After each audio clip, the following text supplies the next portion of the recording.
Hello friends, welcome you all.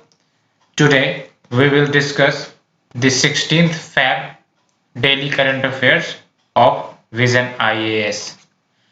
Before proceeding, you must know that only 4 months are remaining to your prelims 2021 examination, and this is the time you must focus, your mind must focus towards achieving your desired goal that you have set when you had started your preparation. Don't divert your mind, be focused and work till you get selected in your prelims as well as in the entire preparation of the UPSC with your proper hard work and guided work. So the first article deals with Department of Science and Technology announces liberalized guidelines for geospatial data. First of all, you must know what is geospatial data. Geospatial data, when you talk about it, includes data about natural or man-made, it can be natural data or man-made, physical or imaginary features, whether above or below the ground. That means you have the earth's surface and whatever events is happening on the surface of the earth, the data is generated from that, or whatever is available below the surface of the earth. It can be groundwater, it can be mineral resources, or it can be other resources. All these data which are captured by the satellites as well as other machines, when generated and recorded, it is called geospatial data. And it can include data related to boundaries, it can include data related to the natural phenomena like rainfall, like weather phenomena, cyclones, it can be storms, it can be any data which occurs in the nature on the ground surface or above the ground surface or below the ground surface, as well as statistical information. It combines location information, attribute information. When we say attribute information, it means characteristics of the object, यानी कि features of the object or event or any phenomena concerned. When we say attribute, let's say कि there is a cyclone. What is its characteristic? It is a low pressure gel. What is the pressure here? It is all related to attribute information, as well as temporal information, that is time at which location and attributes exist. Technology for capturing geospatial data includes LiDAR or satellite based remote sensing.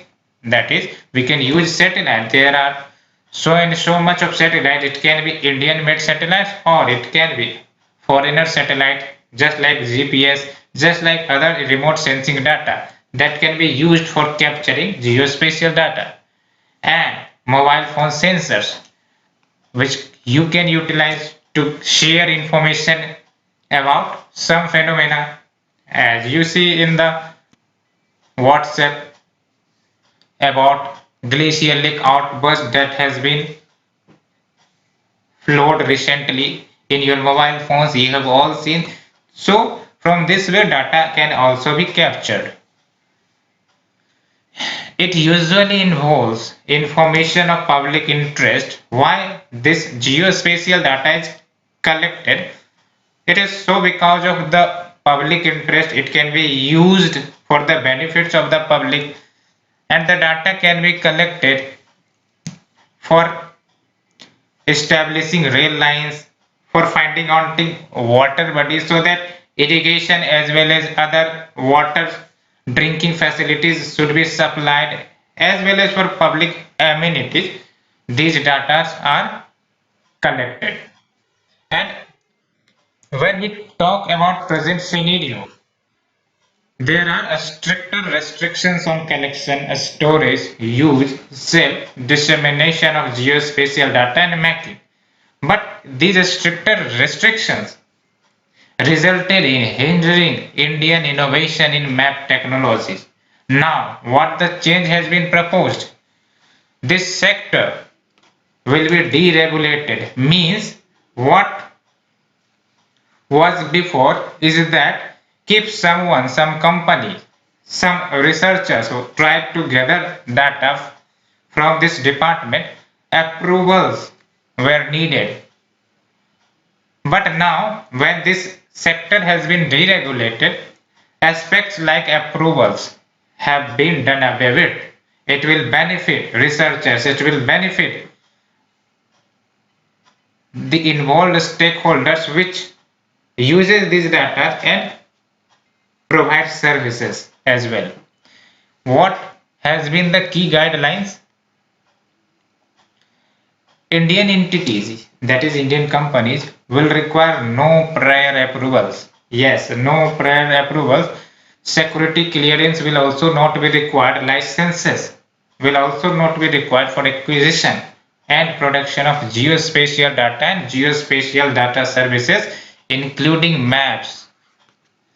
Only Indian entities can own and store geospatial data finer than 1 meter horizontally and 3 meter vertically. This means if this is the surface of the land, whatever the data collected with the method of this satellite, that is geospatial data, the Indian entities will own and store up to the data 3 meter vertical. It can be vertical down, it can be vertical up, and 1 meter horizontally. Foreign entities can license such fine data but not own them. It is very important. Foreign entities cannot own them. Negative list of sensitive attributes that would require regulation, and there will not be any negative list of prohibited areas from where data cannot be asked or gathered or collected. What will be its significance? It is very important. Why this deregulation?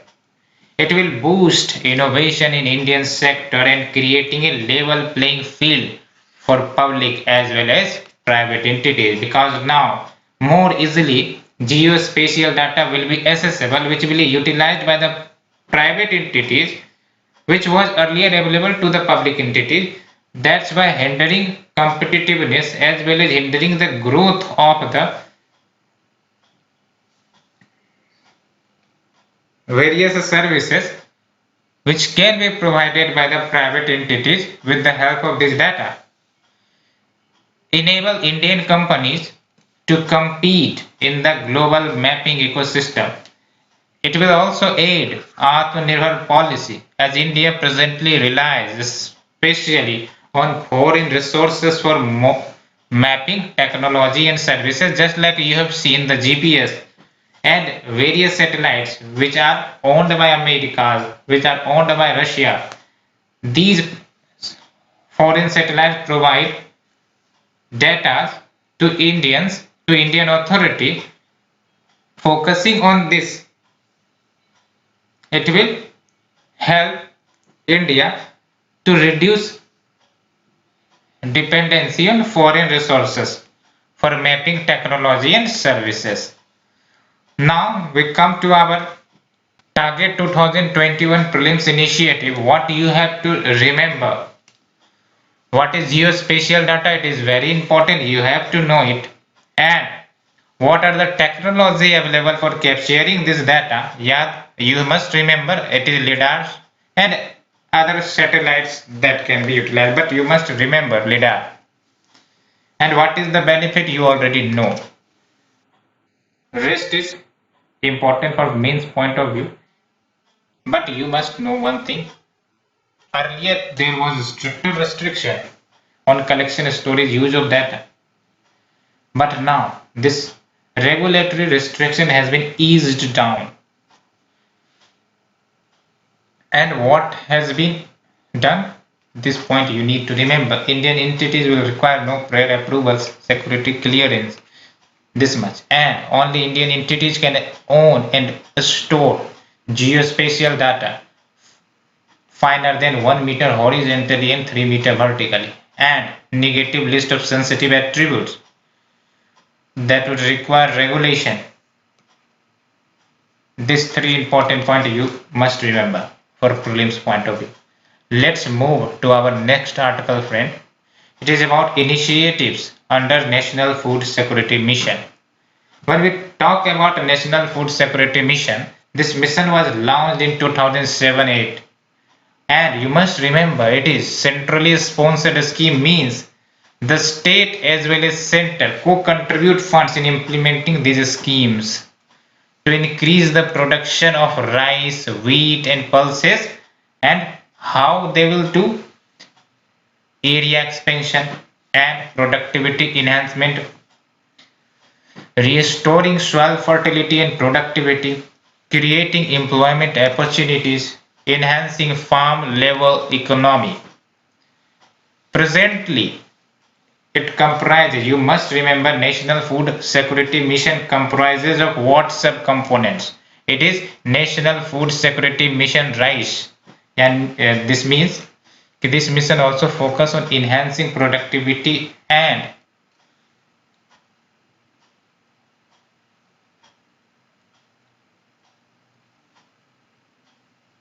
of rice.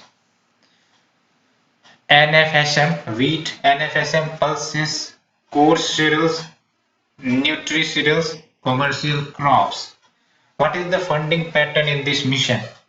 From the year 2015-16, this mission, that is National Food Security Mission, is being implemented on 60-40 ratio. What I have said, it is a centrally sponsored scheme, and this means center and state both have to co-contribute funding. This means center government contributes 60% of the total fund and the state government contribute 40%. But as you also know, there is regional diversity. This means when it comes to northeastern and three hill states, the funding sharing is 90:10. 90% is contributed by the center and rest 10% is contributed by the states.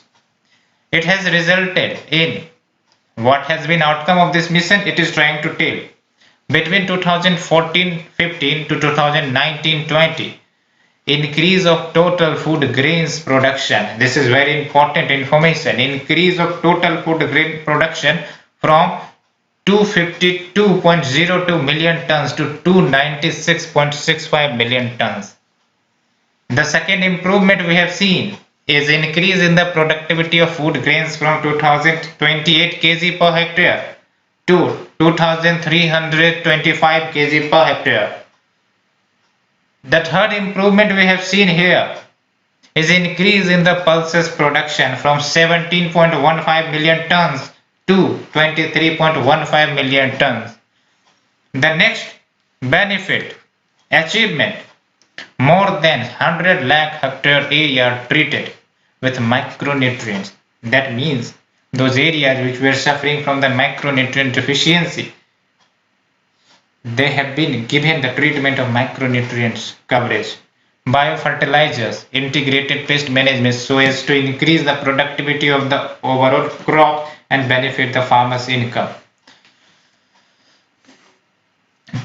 2,74,600 pump sets, 1,26,967 sprinkles. Sprinkles is a method of irrigation were distributed with the objective of हर खेत को पानी and per drop more crop. This initiative you have to remember, per drop more crop.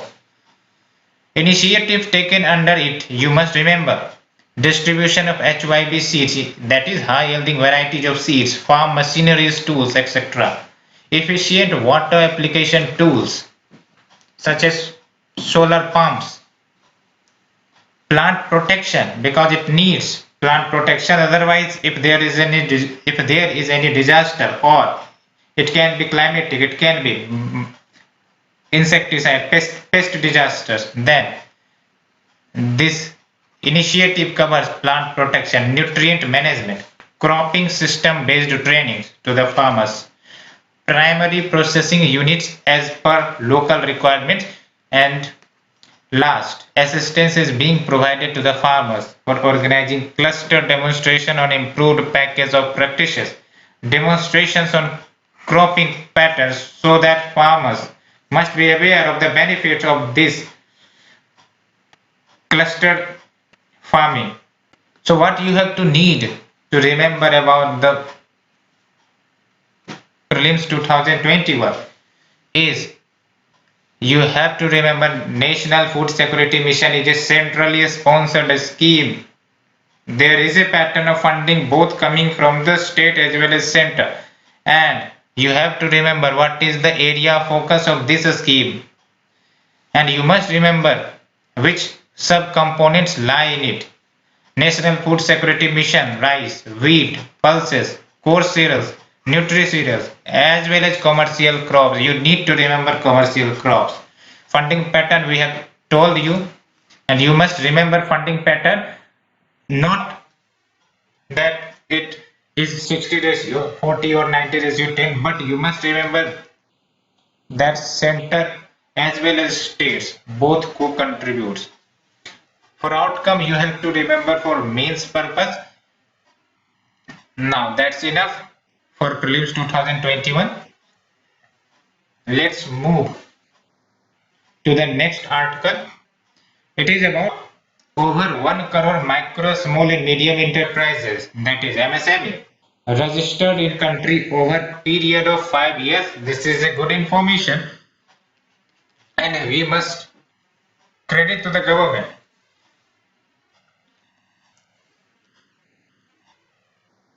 And for mains point of view, it is very important because it is a direct topic that covers in your UPSC syllabus. What is the context? With more than 6 crore MSMEs, the sector has been the backbone of the economy and plays a crucial role by employing more than 11 crore people. And you must remember it contributes roughly 30% to the GDP. That's a very huge share. You know what is the contribution of agriculture to GDP? Roughly 17%. And what is the contribution of this? 30% to the GDP. And half of the country's exports is all because of the MSME. This is the importance of MSME in India. Along with there are various benefits of having MSME, like it provides employment, livelihood, runs the rural economy, as well as many benefits we will try to see in the next coming lectures. MSME also helps in industrialization of rural and backward areas. This is another benefit we have told you, thereby reducing regional imbalances, assuring more equitable distribution of national income and wealth. But there is a challenge as well, and government must focus on reducing these or minimizing these challenges. But what are the challenges faced by the MSME? Physical infrastructure bottlenecks. Yes, you know, MSMEs, they have very less area of focus in infrastructure development because their earning is less, their profitability is less. So they are unable to invest in physical infrastructure like proper offices, proper buildings, proper machinery. The next challenge is absence of formalization. Many of the MSMEs are in informal sector. It is all because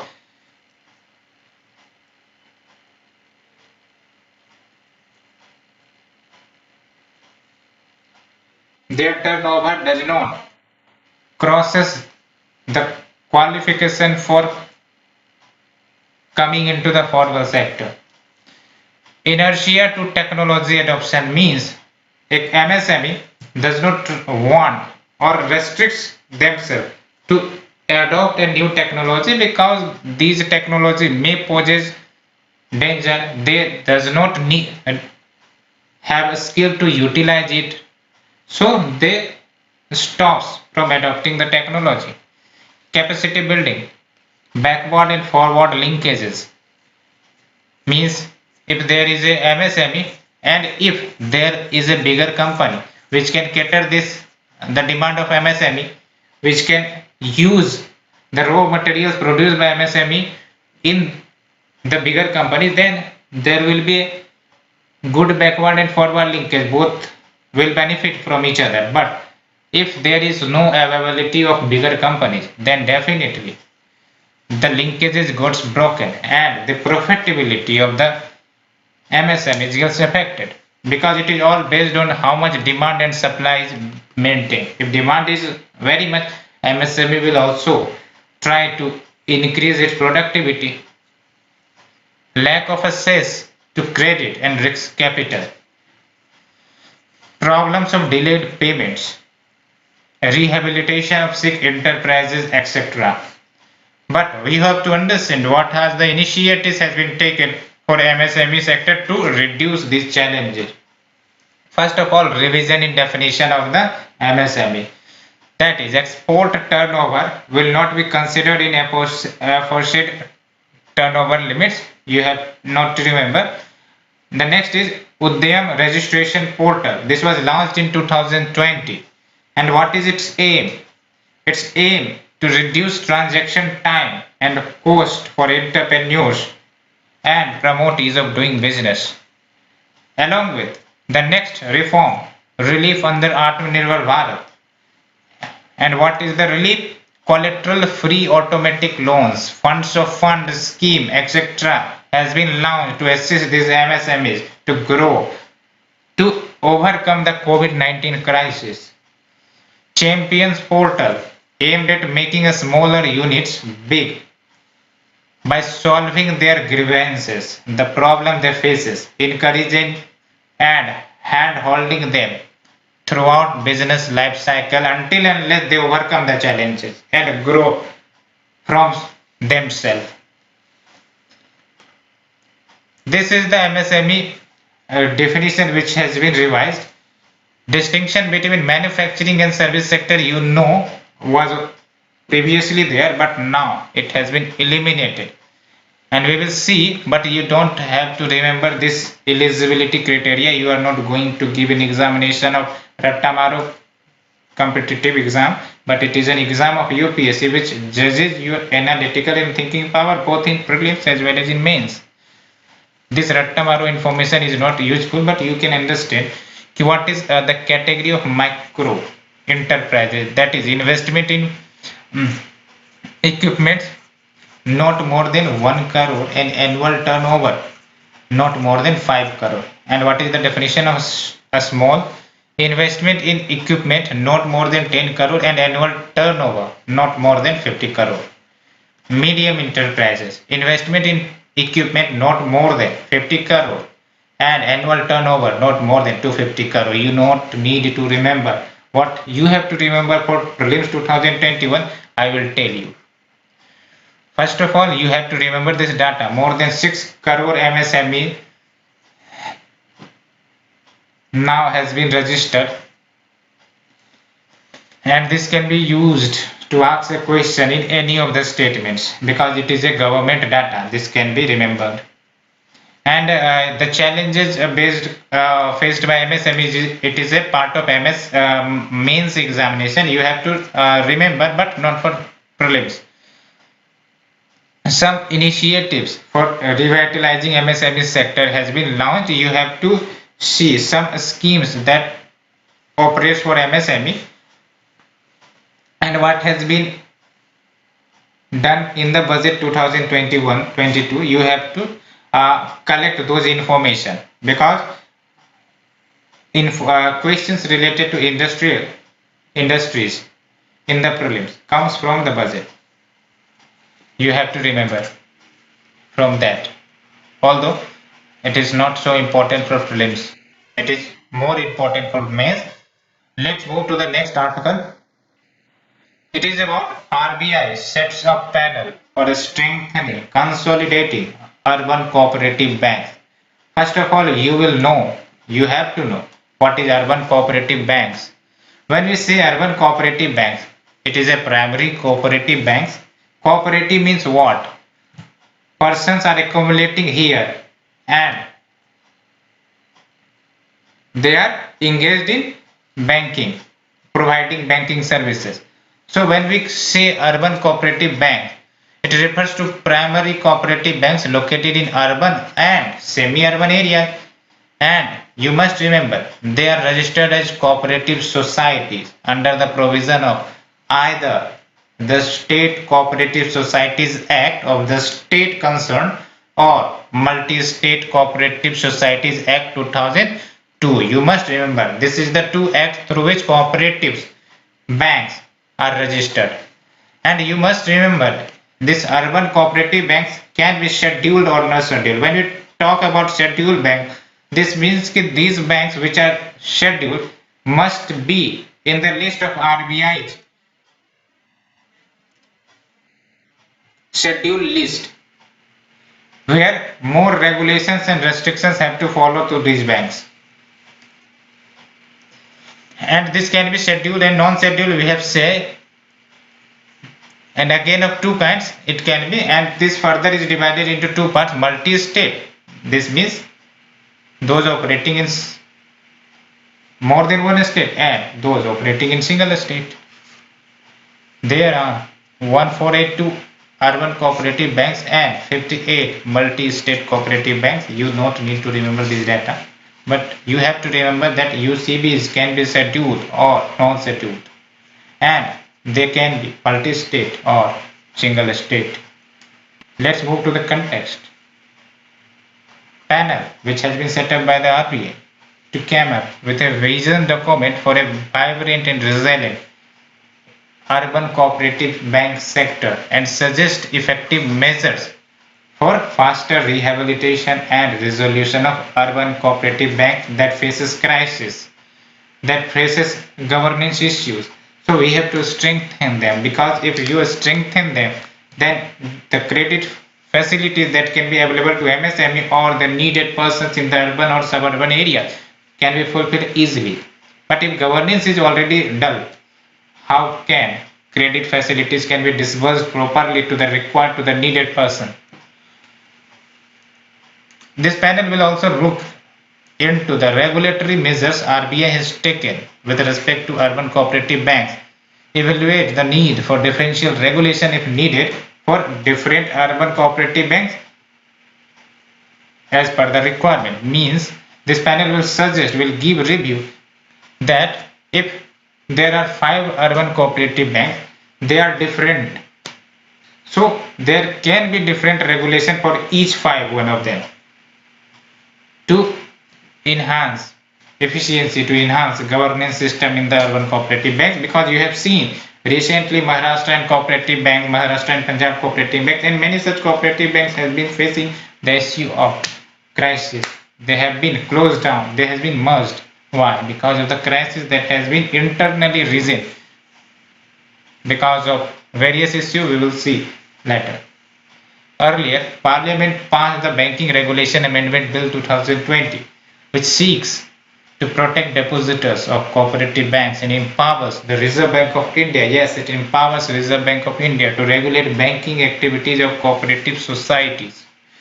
Prior to that, cooperative banks was, you must remember, cooperative banks came under dual regulation. One was regulated by RBI and the other regulator of cooperative banks were registered of cooperative societies. Now, what are the issues that are faced by the urban cooperative banks? So some issues has been given here. We will see issues of management. Why? Because urban cooperative banks sometimes are hijacked by vested political interest. You know it properly. What do you mean by vested political interest? RBI's regulation over urban cooperative banks is not as strong as they regulate the other scheduled commercial banks like SBI or any other private or public banks like ICICI. The other challenges are most of the single branch banks This means most of the urban cooperative banks are single branch. They have not more than one branch and have the problem of correlated asset risk. That is, the entire bank can come down if there is a local problem of significant scale because there is a single branch. And if there is a local, let's say fake news has been spreaded that this bank is going to be shut down, then all the depositor will come here and ask the money to return back, and this will lead to a crisis. So this is a proper challenge which are faced by the urban cooperative banks. A stiff competition from small finance banks, payment banks, NBFCs, etc. Lack of professionalism. Yes, no proper skill has been given, but the appointment has been done to these banks of the people. Hiring local people to keep the cost down. This is the challenges not only faced by the banks only. It can be faced by the other public or private entities as well. So what you have to need to remember for prelims 2021 is about urban cooperative banks. We have mentioned you what to remember here, and the panel name has been not given. Then you must find out if what is the name of the panel and what has for what purpose has been constituted. You should remember. But if panel name is not given, you should skip it. And the issues related questions will come on mains questions, but you must remember that urban cooperative banks are regulated by RBI and registrar of cooperative societies, because this is the bill,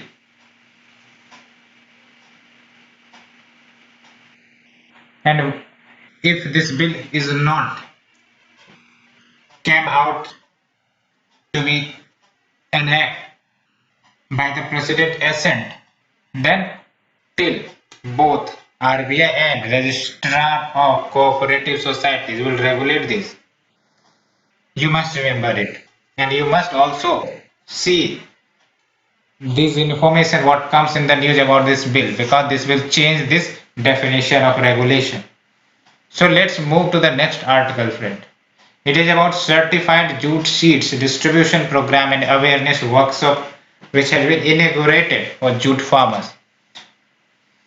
First of all, you have to know the basic of jute crops, because for prelims, jute crops and the climatic conditions and soil requirement which required for the cultivation of jutes, you must remember. When we talk about jute, it requires humid climate. You must remember. That's why it grows mainly in West Bengal and Bangladesh. It requires humid climate with temperature fluctuating between 24 degree to 38 degrees C. Minimum rainfall which is required is 1000 mm, that is 100 centimeter of rainfall. Jute can be raised on all kind of soil. You must remember. It can be clay soil to sandy loamy soil, but loamy alluvial are best suited, that is available in the West Bengal and the Bangladesh. Laterite gravel soil not suitable because it is responsible for excessive leaching which causes nutrient to settle down the surface. The new grey alluvial soils of good depth receiving silt from annual floods are the best for jute cultivation. You should remember this new grey alluvial soil which is best for cultivation of jute. Thick soil cover, and from where this grey alluvial soil is coming, because it is floodplain, then annual floods which comes in the rivers of the Brahmaputra or the Gangas, responsible for depositing a huge amount of silt that is responsible for increasing fertility of the soil and thereby enhancing the productivity. Sowing time, when we say, it may differ from area to area on the basis of receipt of pre-monsoon showers, availability of residual moisture and variety. Now we come to the context. Farmers are encouraged to use certified seeds because it will boost productivity. As when the productivity is boosted, their income is boosted. And to contribute in jute diversified and technical textile products. In India, jute, which is also known as golden fiber, primarily grow. You have to remember this. West Bengal, Odisha, Assam, Meghalaya, Tripura. You not only to remember this, but also remember the bordering states. These states share with each other. For example, West Bengal. What is the bordering states of West Odisha? What is the bordering states of Assam? What is the bordering states of Meghalaya? You have to remember this, and you have to open the map and the atlas book, and you must find and observe the states as well as international countries, if any, borders around these. India, you must remember, world's largest producer of raw jute and jute goods, contributing to over 50% and 40% respectively of global production. That means raw jute, 50% contribution by India. When we say jute goods, it is 40% contribution to the global production. Other leading jute producer countries, Bangladesh, China, Thailand. One question I will try to ask you, what is the bordering countries of Thailand? And whether Thailand is a democratic nation or not, you should reply in comment section. When we say jute, it has high tensile strength, acoustic and thermal insulation, breathability, that means air can come and go out from these clothes.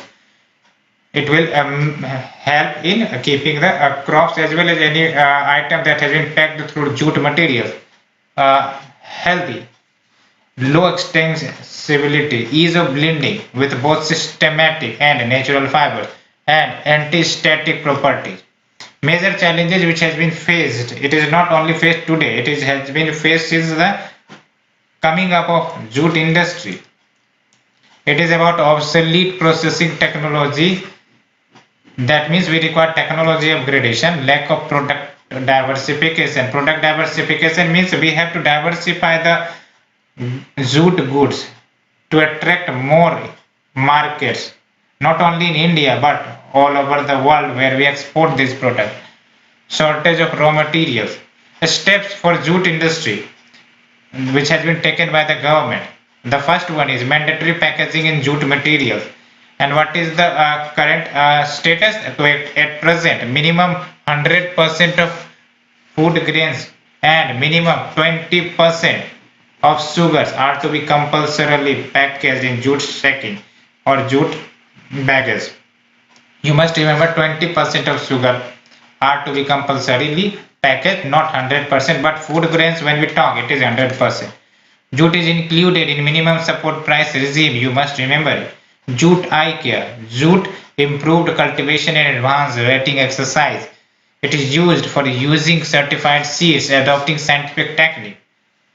The next is National Food Security Mission Commercial Crops Jute program we have studied recently in the previous article. Jute development under Rashtriya Krishi Vikas Prayojana. This all initiative promotes the jute industry as well as when the jute industry are getting promoted, the cultivation of jute will also get promoted because industry is linked directly with the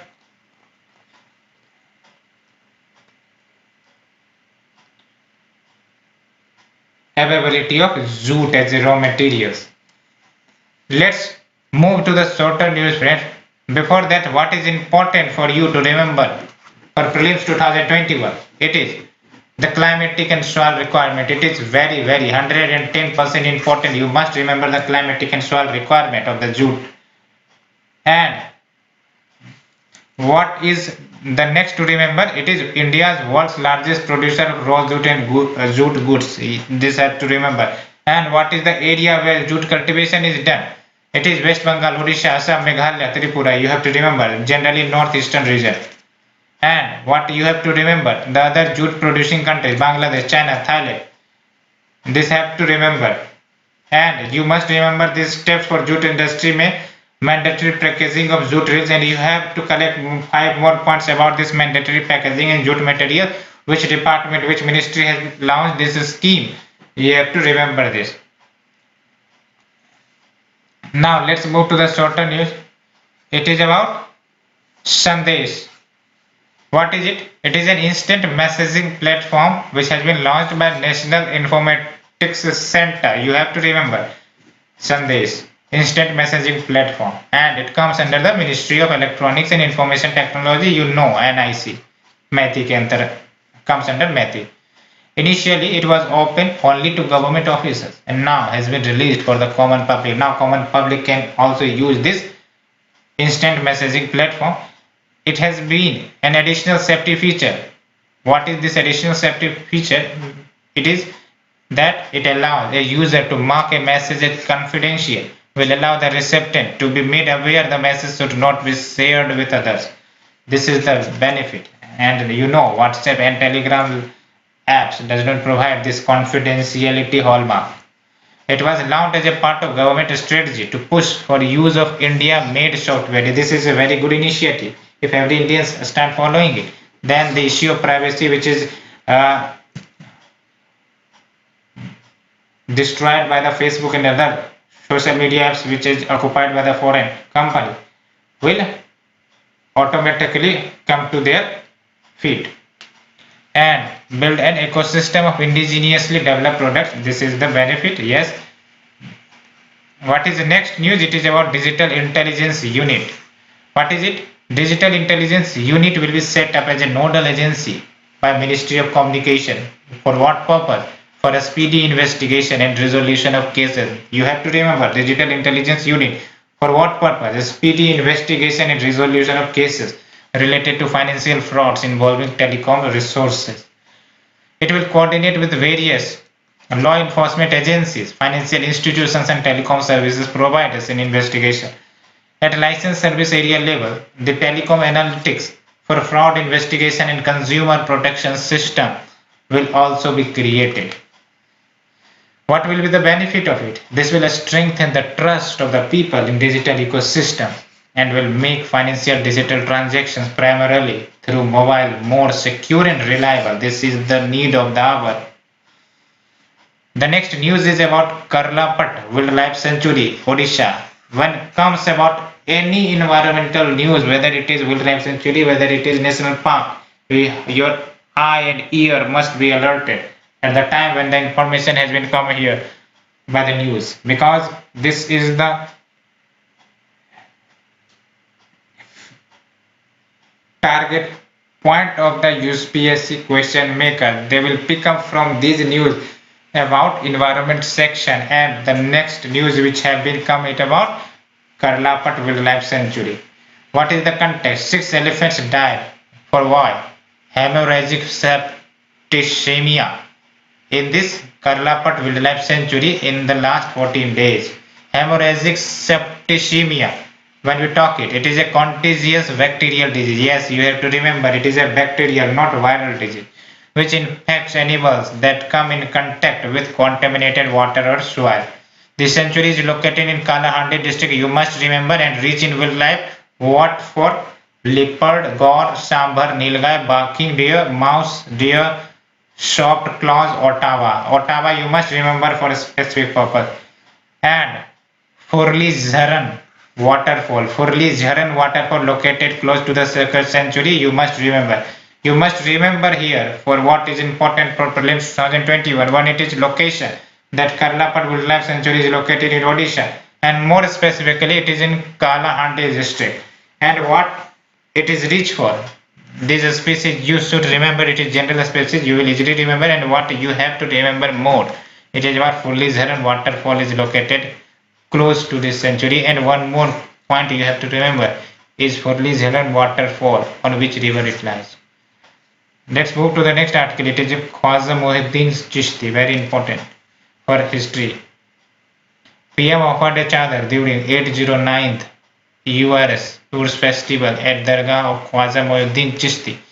When we talk about Khwaja Muhyiddin Chishti, he was a Persian Sufi Shan, and he has established Chishti order in South Asia and contributed to the spreading of Islamic Sufi mystic order.